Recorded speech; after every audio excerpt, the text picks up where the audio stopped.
Tongue করে 8টা বাজলো। জল তরঙ্গের মতো ভারী মিষ্টি সুরেলা আওয়াজ। মানবেন্দ্র মুগ্ধ হয়ে তাকিয়েছিল গোলাকৃতি দেওয়াল ঘড়িটার দিকে। বললে, তোমার ঘড়িটা বেশ তো, এত মিষ্টি আওয়াজ বড় একটা শুনিনি, আর পেন্ডুলামটাও অদ্ভুত। মৃদু হাসলাম। সত্যিই অদ্ভুত।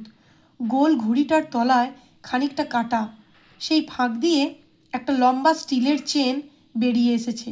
তার গোড়ায় ঝুলছে একটা রক্তচক্ষু ড্রাগনের মুন্ডু। প্রতি সেকেন্ডে আন্দোলিত হচ্ছে ড্রাগন পেন্ডুলাম। মুন্ডুটা ধাতব নয়, হাড়ের তৈরি। মানবেন্দ্র জিজ্ঞাসা করলে, ঘড়িটা সংগ্রহ করলে কোত্থেকে? যেন একটা কিউরিও। বললাম, তাই বটে। ঘড়িটা এদেশীয় নয়, চীন দেশীয়। বয়সও হয়েছে 50 হলো। 50 বছর আগে আর্মেনিয়ান স্ট্রিটে পুরনো আসবাবের একটা দোকান ছিল। দোকানটা চালাতো এক বুড়ি চীনে মহিলা। আমার ঠাকুরদা গিয়েছিলেন সস্তায় একখানা ইজি চেয়ার কিনতে। এই চীনে ঘড়িটা তার নজরে লেগে গেল। বুড়ি কিন্তু বেচতে চায় না, বলে ঘড়িটা ভূতে পাওয়া, ওটা নিও না বাবু।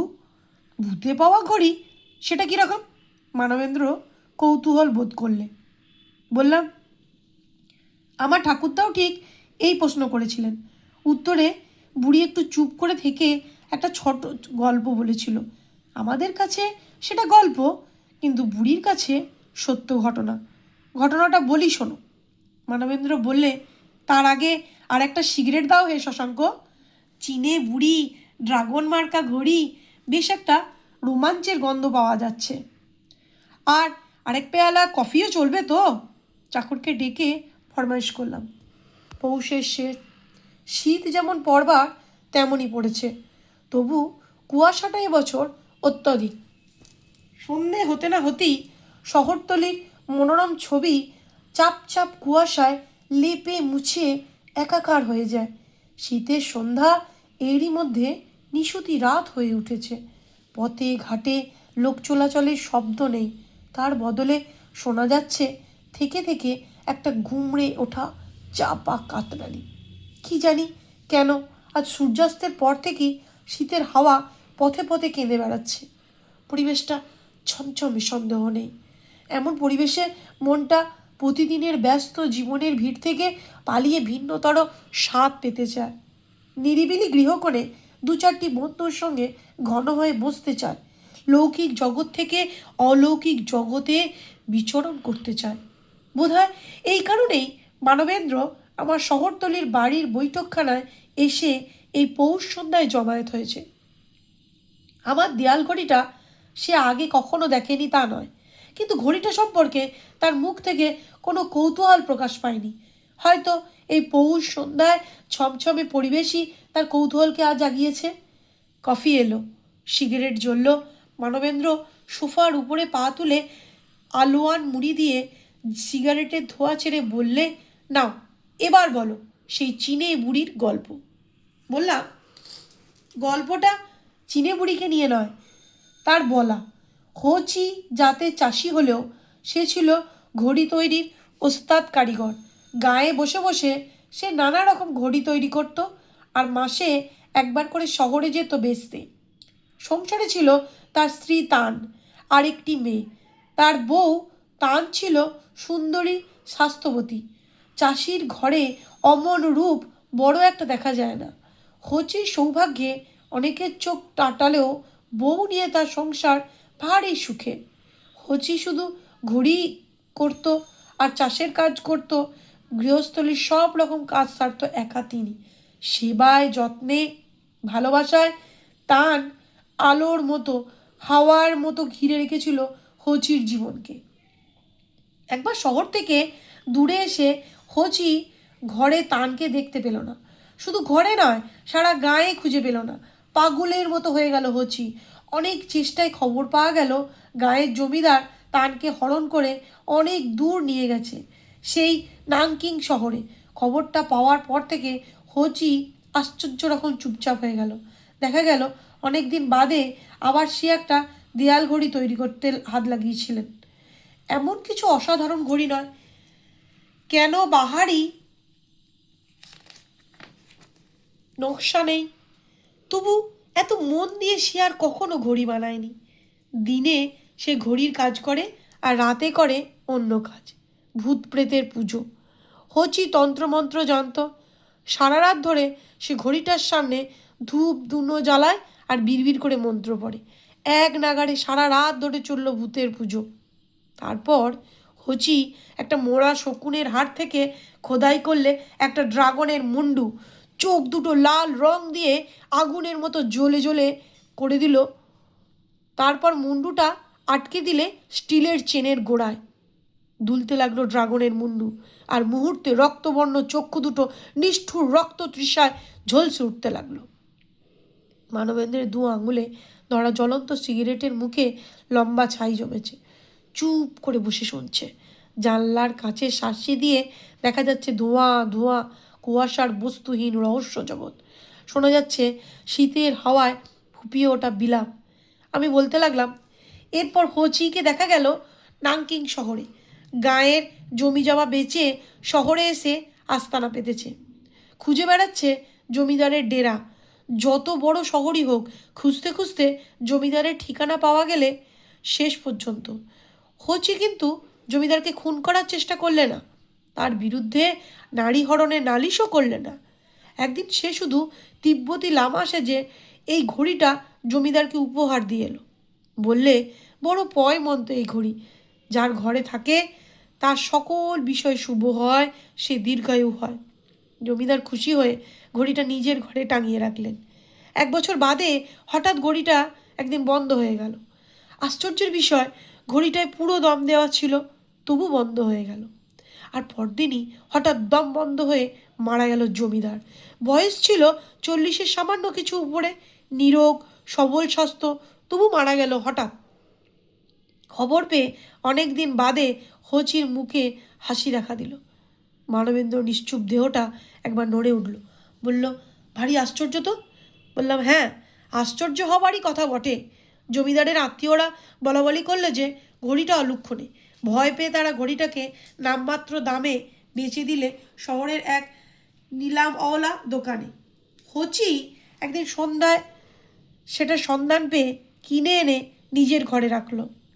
পরের বছর হঠাৎ একদিন ঘড়িটা বন্ধ হয়ে গেল, পুরো দম থাকা সত্ত্বেও। পরদিন মারা গেল হচি নিজেই, জল খেতে গিয়ে হঠাৎ দম আটকে। হচির মেয়ে সানপয়া ঘড়িটাকে বিদায় করে দিল। একজন প্রতিবেশীকে সেটা দিয়ে সে চলে গেল নাংকিং শহর ছেড়ে। চীনে বুড়ি বলল, তারপর ঘড়িটা কত হাতে ঘুরেছে কে জানে। বছর 3 আগে একদিন এক ইংরেজ ভদ্রলোক একটা পুরনো ঘড়ি নিয়ে এলো আমার দোকানে বেচতে। দেখেই চমকে উঠলাম, এই সেই ঘড়িওয়ালা হচির ভুতুরে ঘড়ি। আমিও কিনবো না, সাহেবও ছাড়বে না। দারুণ ভয় পেলে যেমন চোখ মুখ ফ্যাকাশে হয়ে যায়, সাহেবের অবস্থা তেমনি। শেষ অবধি 1 পয়সাও না নিয়ে সাহেবের ঘড়িটা এমনিই রেখে গেল। সেই থেকে দোকানে পড়ে আছে, বাড়িতে কখনো নিয়ে যায়নি এই ভুতুরে ঘড়ি। বাবু, আমি মানা করছি, তুমিও নিও না। তোমার ঠাকুরদা কি বললে? মানবেন্দ্র প্রশ্ন করল। ঠাকুরদা প্রথমে একচোট হাসলেন, তারপর বললেন, শোনো বুড়িমা, গল্পটা ভেবেছ মন্দ নয়, কিন্তু জেনে রাখো আমি শঙ্করনাথ চক্রবর্তী অল ইন্ডিয়া কুস্তি চ্যাম্পিয়ন ছিলাম। এখন বয়স 65। 10 বছর আগেও নিয়মিত কুস্তি লড়তাম। ভূত টুত আমি মানিনি। বুড়ি বললে, তুমি ভূত মানো না? ঠাকুরদা বলল, না, কিন্তু বিশ্বাস করো ভূত আছে। থাক, আমার কিছু যায় আসে না। আমার নাম শঙ্কর, মানে ভূতনাথ। আমি ভূতদের প্রভু। আমার শখ হয়েছে ঘড়িটা আমি কিনবই। বেশি দর না বাড়িয়ে সোজাসুজি বলো কত দিতে হবে। বুড়ি তখন অত্যন্ত ম্রিয়মাণ হয়ে গেল। বলল, তুমি যখন ভুতুরে ঘড়িটা কিনবেই, তখন যা তোমার ইচ্ছা হয় দাও, তবে তোমার ঠিকানাটা লিখে দিয়ে যেও। ভগবান বুদ্ধ তোমায় রক্ষা করুন। মাত্র 5 টাকায় বার্গেন করে ঠাকুরদা ঘড়ি নিয়ে বাড়ি ফিরলেন। মানবেন্দ্র বললেন, তারপর? আমার সিগারেট নিভে গিয়েছিল। আবার ধরিয়ে বললাম, তারপর ঘড়িটার কথা বাড়ির সবাই প্রায় ভুলেই গিয়েছিল। বৈঠকখানায় টাঙানো আছে, নির্ভুল সময়ে দেয়, মিষ্টি আওয়াজ করে প্রহর ঘোষণা করে। হঠাৎ এক শীতের সকালবেলা কম্বলে মোড়া এক মূর্তি এসে হাজির। চুলগুলো সনের নুড়ি, সারা মুখের চামড়া গিলে করা, চোখ দুটো নেই বললেই চলে। বললে, শঙ্করনাথ চক্রবর্তী আছেন? ঠাকুরদা এসে চিনে বুড়িকে দেখে অবাক। বললে, কী ব্যাপার বুড়িমা, তুমি হঠাৎ? বুড়ি আস্তে আস্তে বললে, ঘড়িটা তুমি যেদিন কিনেছিলে সেই দিন থেকে আজ ঠিক 1 বছর পূর্ণ হলো। তোমার কোনো বিপদ আপদ হয়নি তো? হেসে উঠলেন ঠাকুরদা। বললেন, ও, সেই খবরের জন্য খুঁজে খুঁজে আমার শহরতলির বাড়িতে এসেছো? না বুড়িমা, আমার কোনো বিপদ হয়নি। আমাকে দেখেই বুঝতে পারছো। বলছি তো, আমি ভূতের প্রভু, ভূত টুত মানি না। তবে ঘড়িটা চমৎকার, ঠিক টাইম দিচ্ছে। বুড়ি যেন হেরে গেল।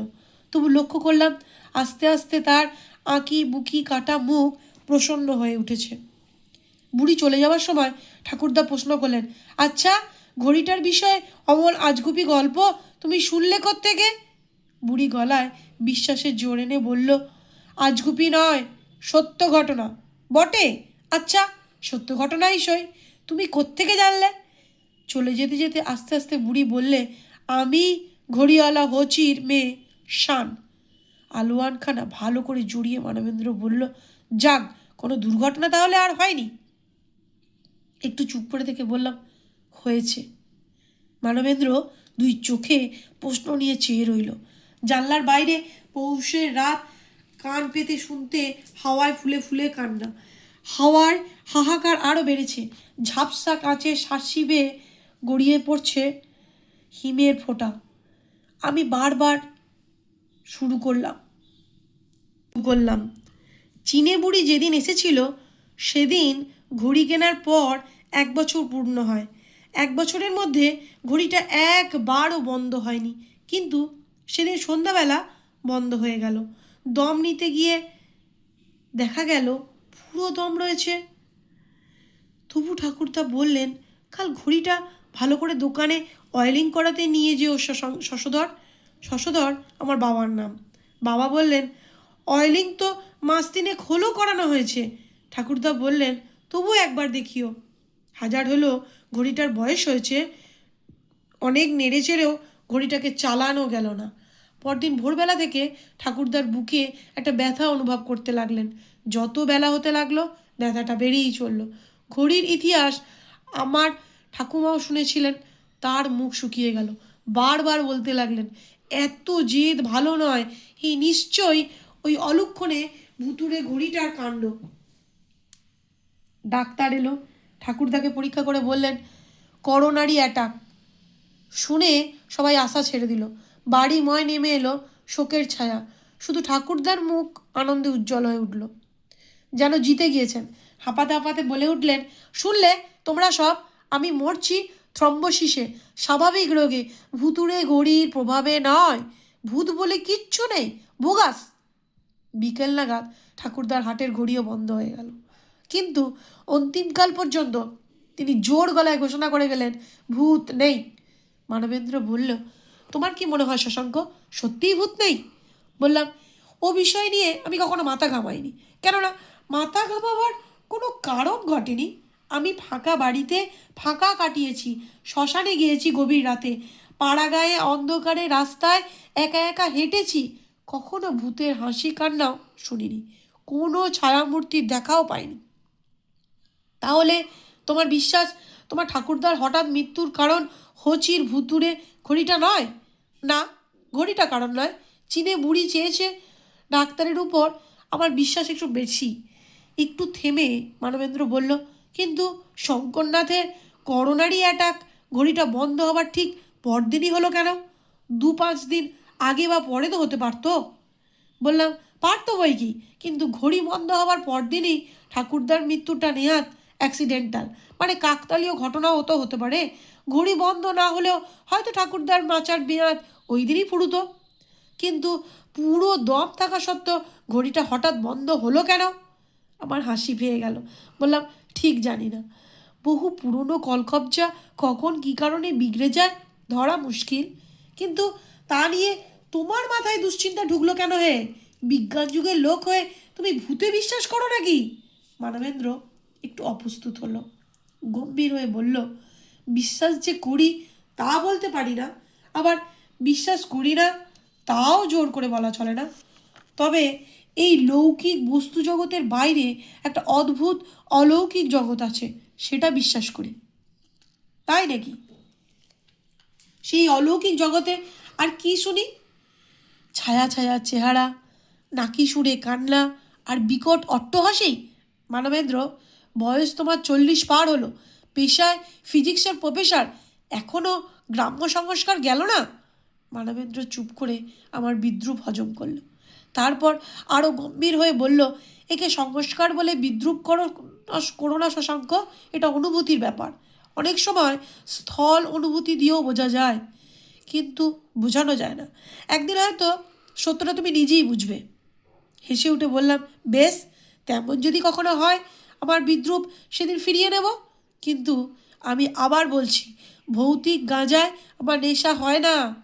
তর্ক আর বাড়ালো না মানবেন্দ্র। খানিক চুপ থেকে প্রশ্ন করলে, তোমার ঠাকুরদা কতদিন হলো গত হয়েছেন? বছর 5 হলো। এর মধ্যে তোমাদের পরিবারে আর কোনো দুর্ঘটনা ঘটেছে? কোনো মৃত্যু?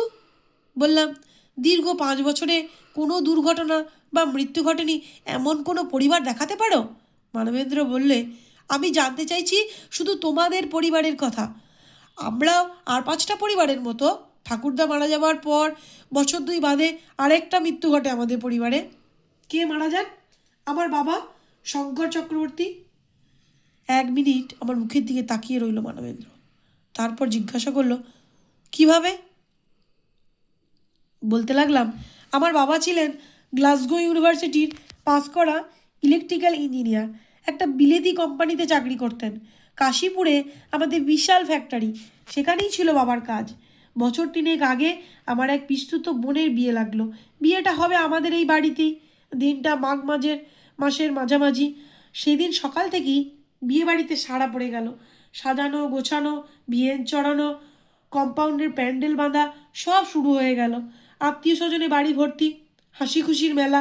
বেলা 12টা নাগাদ বাবার কাছে টেলিফোন এলো, কারখানা মেশিনারি চলছে না, কোথায় কি বিগড়েছে ধরা যাচ্ছে না, এক্ষুনি একবার যেতে হবে, নইলে বিরাট ক্ষতি হয়ে যাবে। ঠাকুরদা নেই, বিয়েবাড়ির আসল কর্মকর্তা বাবা, বিয়ের জন্য তার ছুটি নেওয়া হয়েছে, অথচ এ কী বিভ্রাট। বাবা বললেন, আমি যাব আর আসবো, বড় জোর 1-2 দিন, বর আসার আগেই ফিরবো। চলে গেলেন। আর সেই যে গেলেন, ফেরবার লক্ষণ নেই। কাজ পাকুল মানুষ, হয়তো অ্যাসিস্ট্যান্টদের কাজ বোঝাচ্ছেন। এদিকে দুপুর গড়িয়ে বিকেল হলো, সন্ধ্যা লাগনেই বিয়ে, বর এসে পড়বে এক্ষুনি। বাবার দেখা নেই, বাড়ি শুদ্ধ লোক ভাবনায় অস্থির। শীতের সন্ধে একটা তাড়াতাড়ি নামবে। অন্ধকার হয়ে আসার সঙ্গে সঙ্গে কারখানা থেকে আবার টেলিফোন এলো, বাবা হসপিটালে। অন্যমনস্ক হয়ে একটা হাই ভোল্টের তার ছুঁয়ে ফেলেছেন। হসপিটাল থেকে বাবা আর বাড়িতে আসেননি। মানবেন্দ্র চেঁচিয়ে বলে উঠলেন, ঘড়িটা তখন চলছিল কি?